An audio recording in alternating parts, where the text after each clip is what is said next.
you're listening to the Wandering Chronicles podcast. I am Ashley, and... I'm Jamie. She is! Yes, and we're coming to you from, I'm sure, not sunny or warm, Trenton, New Jersey. I didn't check the weather, but I bet it's cold as fuck.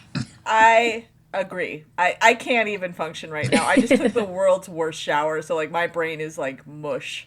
How is it the world's worst shower? What exactly happened to make it so bad? My shower is demonically possessed. I'm not even kidding. I've lived in this apartment for 7 years, and I've had, one great shower. Are we talking about, Carrie level possessed here? We're talking about there's nothing in between melting your skin off and freezing your ass off. There's nothing in between. I went, and I had it. The center is supposed to be in between warm and cold, kind of medium. I had it almost all the way over to the fully hot side, and I was still taking, a lukewarm shower. So it was a polar plunge shower. And it fluctuates between lukewarm and icicles. So I just took the fastest shower I could possibly do, and I was, get me out of here. That's not fun. I hope your shower is better than mine. I'm pretty sure it's possessed. It's better, but I don't know how much, but clearly it's better. I will have a predictable water temperature for 3 minutes. Exactly, and then shit starts to hit the fan. Yeah. But it doesn't go overboard. I just have a bum water tank, I think. I've gotten out of the shower with my skin flaming red and sore. I mean, I get out of the shower with my skin red because I'm Irish. I'm not. I'm not Irish. People seem to think I am, but I'm not. I'm not at all. And yet somehow my skin after a shower will be slightly inflamed and also incredibly raw. That's not a good shower. Hotel showers have better showers than mine. Well, they should. The amount of money you're paying. Yeah. Should I rent a hotel to take a shower? Yeah. Truck stops are cheaper, but then you're at a truck stop naked. Yeah. That's how bad things happen. I've done it, but I don't recommend it. But when you're leaving a music festival that has been gross, desperate times, you take whatever shower you need to take just to be clean, even if it's questionably clean. Keep your shoes on and take a fast shower. Oh yeah, you're just rinsing off the clay at that point. Yeah. So that you don't get your car too gross. Well, I have a very, very weird story to talk to you about today. We are in Trenton, New Jersey, and the topic was a free-for-all. I did a little bit of research. I will say that there are some honorable mentions that I didn't decide to do a story on just because they weren't really long enough to warrant an entire episode. But the first one is human bookbinding, which is fascinating. Thank you, Caitlin Doty, for that one. How do I sign up for a class on how to do that? Ask a mortician on the YouTubes. Okay. Caitlin Doty. I will reach out to Caitlin and say, how do I sign up for human bookbinding? I would like to learn. If anyone knows, Caitlin knows. But yeah, she had an episode about it of her Ask a Mortician series just while I was researching this, and I was like, you just happened to mention Trenton, New Jersey. But upon further research, there really wasn't enough to make an entire episode about. So you guys are welcome. Probably feeling pretty blessed about that. But it was interesting, personally. And I don't blame you. I also didn't do an episode about Dennis Rodman, which I personally would like to learn more about him, but there was just someone else that captured my imagination a little bit more. And generally, I know it's kind of a bummer that we had a free-for-all and I chose to do another episode in a row on a person, but I just couldn't not do this episode on this guy. So maybe we will land in Trenton, New Jersey another time and we can talk about Dennis Rodman. But for now, we are talking about a man by the name of Orfeo Angelucci. Ooh, that is a name. Hell yeah. Boy. He is a weird dude, but I feel like the best kind of weird dude. You know I love a weird dude. Except for, what's his name from Portlandia? That's a bad weird dude. There's just something ominous about it. I'm just saying there are different degrees of weird dude, and this is my personal favorite degree of weird dude. Yeah, I'm into weird dudes, just not Fred Armisen. Yes. I did not draw the line in Nick Cage. Nick Cage intrigues me. Oh, no, I like him because he's weird. Yeah. And honestly, this is probably the most controversial statement I'll ever make on this podcast. Well, to me. Okay.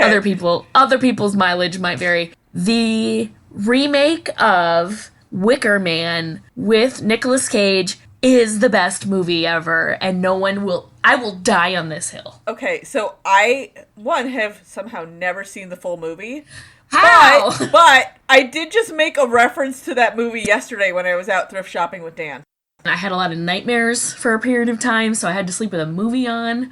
And Wicker Man was that movie? Wicker Man for a period was that movie because it was so weird that it just was like enough to take my mind out of Murder Town.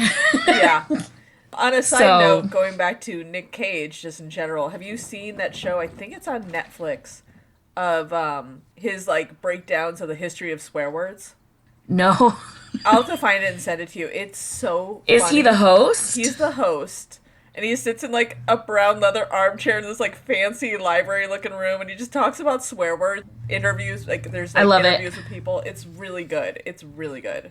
You know what that tells me? That tells me that he knows he's weird and he's leaning into it. Oh, yeah. He's choosing to lean into weird. I appreciate someone who chooses to lean into their weird. I get the impression with him that he has never not known he was weird. And he has always just like kind of been himself and not cared. I only feel like that's maybe not true because he did Daredevil. He didn't do Daredevil. He did Ghost Rider. Ghost Rider! Oh, God, I'm cutting that out. We can't reveal how... the fact that I know that is a little weird. But that's like a normal movie. But I guess he's like a comic book guy. He is a comic book guy. So maybe that's why he chose to do it. Yeah, that's embarrassing. Also, my impression of Johnny Castle is that he's not a normal guy. He's like... Is that the Ghost Rider guy? I think that's his name, and I think he had like some background about being in the circus or something. I don't know. I watched the first 10 minutes of that movie and gave up. I couldn't. I might have seen all of it. I don't remember, because here's the thing, I don't like movies very much, and I don't have a very good attention span for them for the most part. So there's a lot of movies that I have seen, and I couldn't tell you at all what they are about, or I fell asleep 5 minutes in. I know I've seen part of that movie, and my impression of it is that it is a comic book movie, and therefore bro-y. It's a comic book movie about a guy whose head lights on fire and turns into a skull. I don't know what part of normal that is. I didn't say normal, I said bro-y. Bro-y is fair. I get a very Joe Rogan-y feeling about comic book movies in general. Remember when that used to be nerdy and now it's just bro-y? I don't necessarily always feel like all of them are bro-y. Some of them are super bro-y, but not all of them are bro-y. I do think they all are, but like I said, I'm not a movie person, so I'm going off of complete muscle memory. I don't know. I might get yelled at for this, but I thought the Iron Man movies were bro-y. Oh, yeah. I've seen maybe the first one or two of that. There's a lot more than two, I think, though, right? He's in like a bunch of the movies, but there's 3 specific Iron Man movies, and I think I went with boys to see them. I don't know. Hated the third one. I know I haven't seen that one. I mean, he spends part of the movie, like, being mean to a kid who outrightly says his father left him. He's just being mean to a kid. At least that's how I remember it, but maybe I just purposely blocked that part out because it was just really awful, and I wanted to not hate Robert Downey Jr. Yeah, I don't really know a lot about him other than my vivid memory as a child was when he was in trouble. Yeah, he worked his way back into it, but probably helps that his father was also a major actor and he's Hollywood royalty or whatever. I'm just kind of out of the loop in general when it comes to movie stuff. And I'm not ashamed to say it. In fact, I lean into it. Talk about leaning into your weird. I openly will never see Harry Potter. Never. You do you, man. I don't think you're so many out. People have told me that I have to watch it that I'm obstinate about it and I won't. First of all, you don't have to do anything you don't want to do. That's how I feel about whenever it's like, well, in order to be my friend, you have to like all of these movies. And I'm like, then I don't want to be your friend. If that's the price of admission, then go get fucked. Because I'm not interested. Fair. I mean, I've seen That's the how I Harry feel Potter about it, movies, but I've read the book. The movies are okay at best. I was never a huge fan of them. I liked the books. They were fun when I was younger, but I haven't read them in like yeah. 15 years. I don't know. My problem is I didn't see them and form an attachment to them before I knew what a piece of shit J.K. Rowling was. And now I can't go watch them knowing. Yeah, I agree with you. That ruined a lot of it for me. My interest in them pretty much died out around college just because my dad and I listened to the first book during like my college road trip trying to like visit schools with him. That's one of the nice memories I have. But Yeah. I remember listening to those books in the car with him and it was fine. Yeah, I just am kind of like, I get annoyed that I know a lot about a movie I've never seen. So the fact that I know what you're even talking about when you say house, and I know that I'd be a muggle, and I've never watched it, never will, never read it, that I find that annoying that this is taking up space in my brain against my fucking will. I find that annoying. So, go back to pleasant family memories, and another pleasant memory I have with my dad is going to watch Dennis Rodman play with the Bulls. So, let's get back into Trenton. Bring it full circle. That's kind of cool, though. Yeah, I went to one of the games where the Bulls lost 10 games that entire season, and I went to one of those 10 games. And I remember being heartbroken. Was he on the team, the Bulls? That was his team? Yeah, he won 10 championships with them. My understanding and memory of Dennis Rodman hinges solely on the fact that he was married to Carmen Electra at one point, and she is the reason that I know I'm not straight. He was also best friends with Kim Jong-un for a little bit, so... Well, I know that too, but I probably would not have paid attention to that fact had I not known that he had at one point been married to Carmen Electra, because he would just be some dude to me. Fair enough. And I don't give a shit about some dude. In fact, I generally care shits at all about dudes. So let's talk about this weird dude in Trenton. Speaking of dudes... This week we are going to talk about the Contactee Movement, which arose in the 1950s as a direct response to a rash of reports from American citizens who had seen unidentified flying objects, also known as UFOs, also known as flying saucers. Contactees were people who claimed to have been contacted by alien beings either on Earth or through alien abduction into a UFO. On June 24th, 1947, an amateur pilot from Idaho claimed to have seen a UFO, which he described as a bright light that resembled the sunlight hitting a mirror. The bright light was blue and came from an aircraft that he said traveled the space of 50 miles in under 2 minutes, or approximately 1,700 miles per hour, which was approximately 3 times faster than technology permitted at that time. Upon landing, Arnold told all of his friends about what he had witnessed, and also because dudes gossip like schoolgirls, news quickly spread. And the media caught a hold of the story, and before you know it, the Contactee Movement was born. Beginning in 1952, a number of people emerged who claimed that they had met and communicated with the extraterrestrials who drove the flying saucers. One of these people was Orfeo Angelucci. Orfeo was born in Trenton, New Jersey on June 25th, 1912. That is a name. He described Orfeo, I love it. Yeah. It's not his real name, but it is what everybody knows him as. Huh. What was his real name? Did you find it or no? I did, and I didn't write it down, so I don't remember it. Okay. Because I didn't care, because I liked Orfeo Angelucci. Yeah, I like that name better too. And it didn't describe when or why he changed it. I don't know if it was like Orfeo was a childhood nickname, or he changed it because of fame, or it wasn't clear about that. Okay, that's fair. Orfeo was born in Trenton, New Jersey on June 25th, 1912. He described his childhood as riddled with poor health and nervousness, citing a particular fear of thunderstorms. Yeah, so does Nigel. Nigel hides behind the toilet. I kind of doubt Orfeo did. Apparently, early childhood illness is a common self-reported similarity amongst many contactees. And Orfeo himself had been diagnosed with constitutional inadequacy, which led to migraines and anxiety. I know, what a name. Yeah, that sounds so much worse than it actually is. Like, I mean, migraines are terrible, but like, that just sounds bad. Okay. At one point in time, his illness led him to spend nearly 2 years in the hospital. When he was well enough, Orfeo spent his time studying science and completing experiments.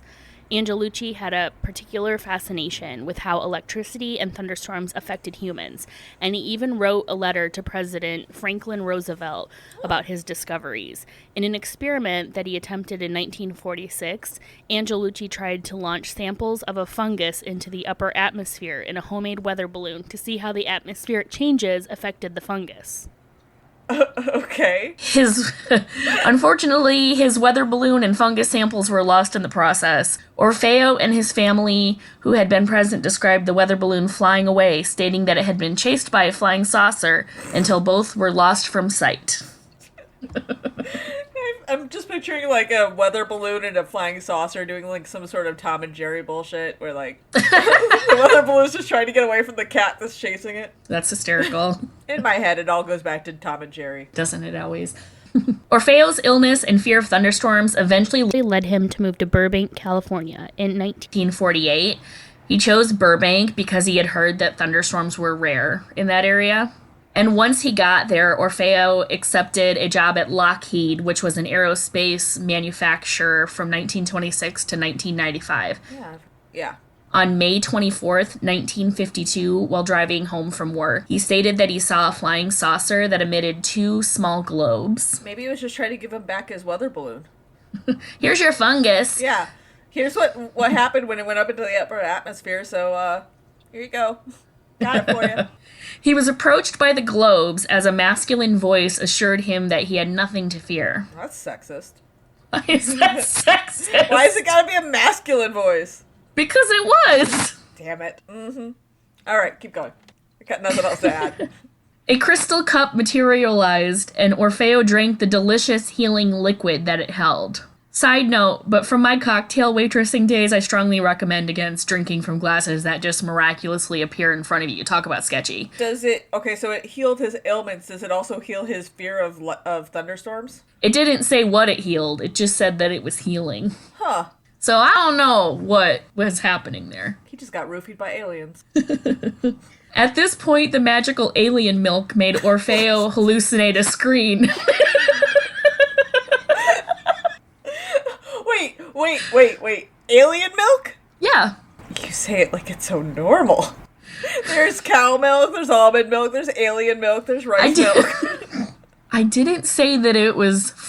This is getting hairy.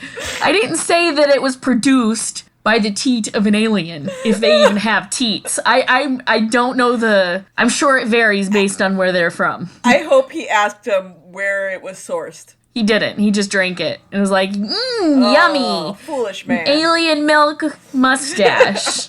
It was the 90s all over again. Oh. Does a body good. Oh, Lord. Always ask where the milk comes from. I want to know which alien produced this milk. At this point, the magical alien milk made Orfeo hallucinate a screen projected in front of him, and that portrayed a handsome man and a beautiful woman who appeared to be able to read his mind. He reports that he suddenly knew the mystery of life, which apparently is that they are all gonna die. So basically, the aliens are Sherlock Holmes, and they really cracked the code on that one. Holy cow, we're all gonna die? Why didn't anyone tell me? I know. I am blown away by this concept. What is death? I feel really put on by my childhood. Yeah, I mean, here all this time I thought I was immortal, and no, I'm gonna die. I know, I'm sorry to break it to you like this. Well, this podcast is over. Okay, this is the final episode of the Wandering Chronicles. It was a good run. It was a good run. Eventually, after several of these encounters, Orfeo stated in his book, The Secret of the Saucers, that he was taken into an unmanned aircraft into Earth's orbit where he saw a giant mothership. After this, Orfeo reports experiencing missing periods of time where he did not know where he had been or how long he had been there. Oh, that milk was definitely roofied. Oh, Orfeo. Just saying, milk was not 100% alien milk. I'm so sorry, Orfeo, for what happened to you. Oh, you should have filed a police report. Talk about getting probed. Mm-hmm. Yeah, I don't think the aliens asked for consent on that one. Excuse me, I don't sir. know that... Let me offer you this alien milk, and after that, can I please probe you? I don't even think they told him about the milk. The milk just appeared, and he was like, "Ooh, milk!" I am rather parched. Who drinks milk when they're parched? Apparently Orfeo. And Ron Burgundy. Milk was a bad choice. That's funny. I love quoting that movie. It's such a good movie. Oh. See, I do know some movies. Yeah, you know the good ones. It's worthy. No, I don't know if I know all the good ones. It's worthwhile. I'm worthy. I'm gonna call my therapist immediately. Yes, I proclaimed you worthy, so it's all good. Thank you, Jeebus. Orfeo states of one of these abductions, and I quote, "Ethereal drifts of music were in the air. Far away, I could feel more than hear a pulsing vibration beneath the floor of the craft. Also, I was again aware of the gentle push of my body against the cushioned chair. I realized I was being taken back to Earth," unquote. To which I say, I get it, Orfeo. I too have taken Molly at a music festival, except when I did it, it was given to me by some dude dressed as Frank from Donnie Darko, and not an alien. Oh, I have a Frank story. Let's hear it. Okay, so, tune out, parents, if you're listening. A few friends of mine decided to go see Donnie Darko at a midnight showing at this theater in Lakeview. And we decided to get high beforehand. We get high, we show up to the movie, it's already started, it's like in the middle of the credits, and we see a row that is completely empty. And so my friend ahead of me starts to go into the row, and right then the lights on the screen come on, and we see there's a guy sitting in the middle of the row dressed as Frank, and she screams and starts running back down the row. So we sit down, we watch the movie. After the movie's over, first of all, I didn't realize that there were parts in that movie where the screen does bubble, but throughout most of the movie, the screen was bubbling for me because I was just so high. And I need to rewatch that movie. Anyway, go ahead. Yeah, there are scenes where like the screen does kind of bubble from the effects that he's witnessing. Mm-hmm. And there were parts of that movie where I'm like, oh, so it is supposed to bubble. I thought that was just me witnessing it. Just being like, oh my god, I'm so high that my eyes are seeing things. So after the movie's over, we like start to leave the theater. Then my friend's like, I want to get a picture with Frank. I need to get a picture with Frank. Okay, so we go back inside. We find Frank, and the people in the theater are like, you gotta go. Go outside and take this photo. So there is a photo somewhere of me and my two friends standing with Frank. So they had to go north to one of their apartments, and I had to walk south back to my apartment, and Frank happened to be walking south. It's 2 a.m. in the middle of June. I am higher than I've ever been in my life, and I'm walking down the street with this guy dressed as this like, evil bunny. And there's other people out on the street walking around because it's like a Saturday night. Right. In June. Chicago never really goes to sleep. No, there's always like, people mulling about. And this was pre-COVID, so people are just doing their thing. They're walking around, and I'm just walking down the street having a pleasant conversation with this guy in a bunny costume.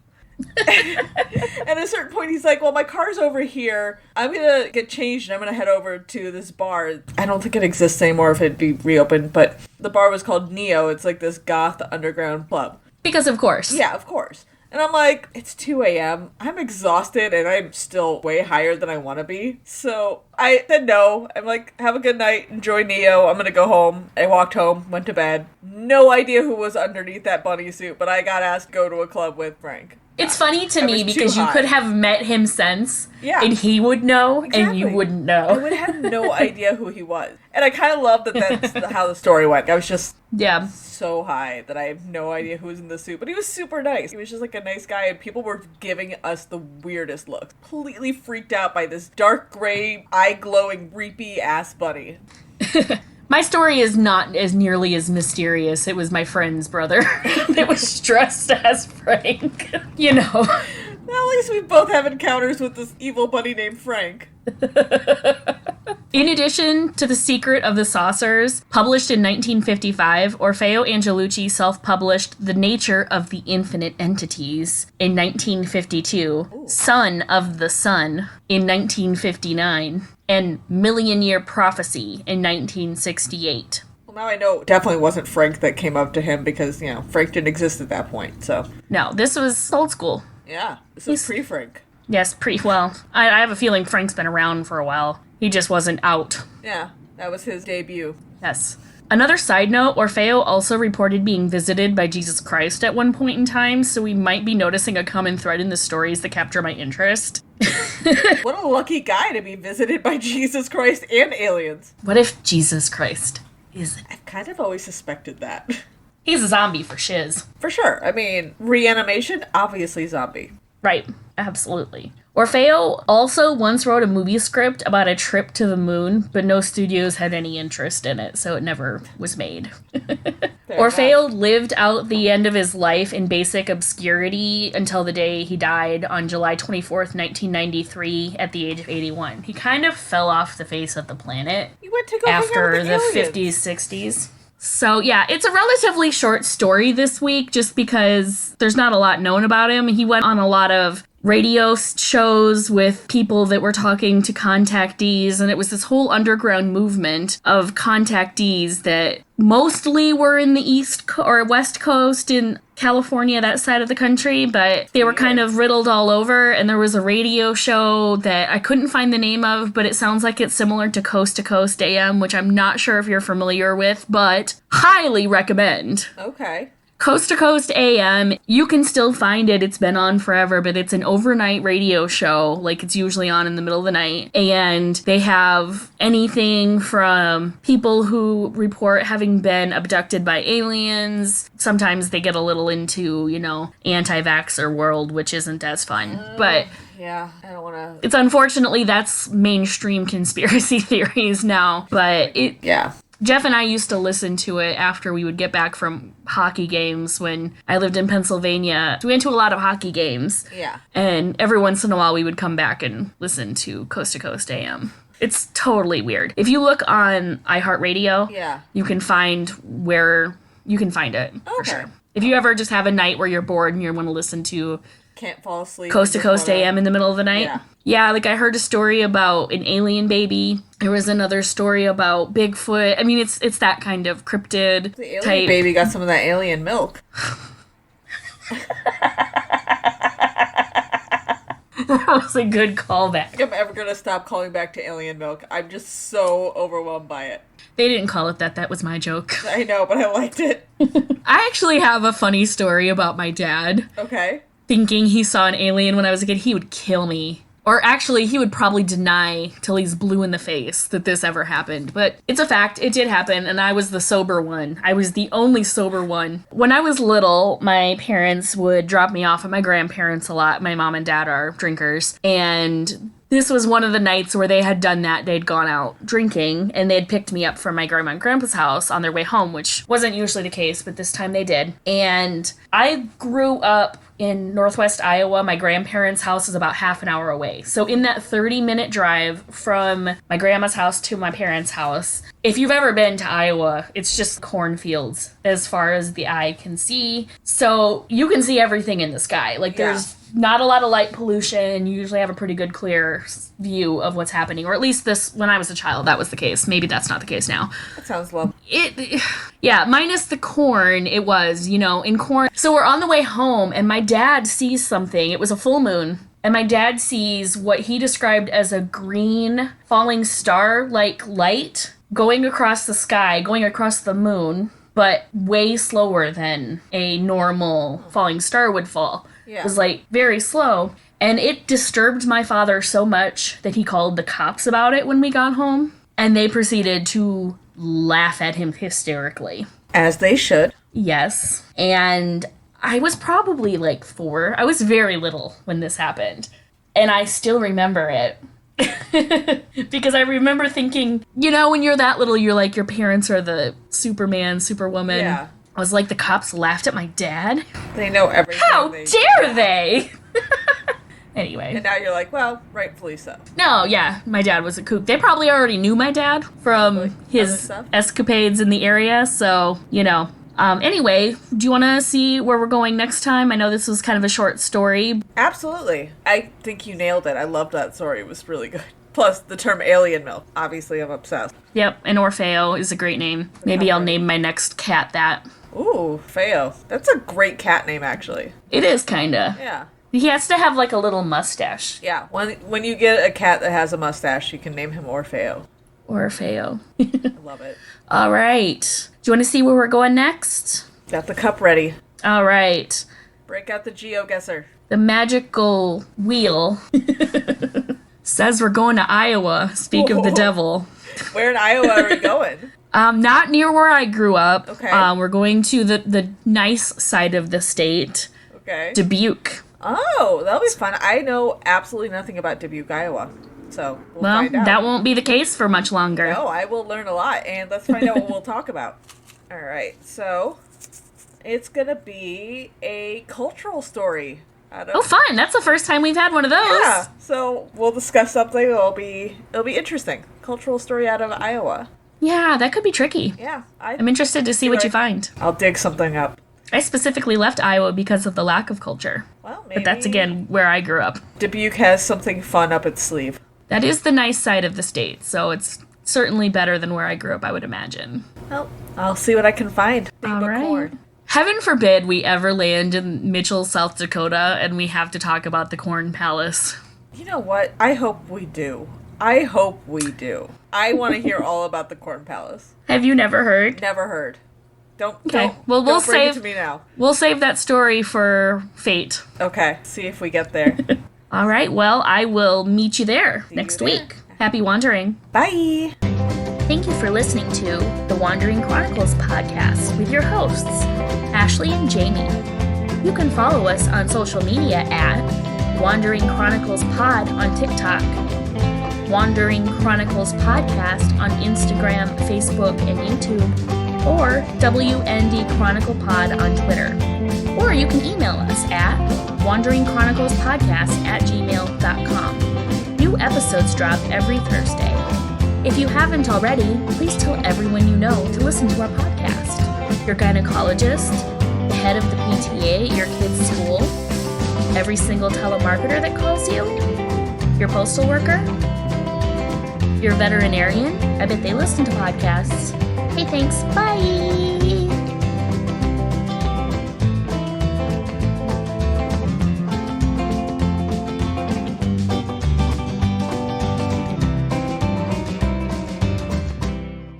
What the hell's a normal life?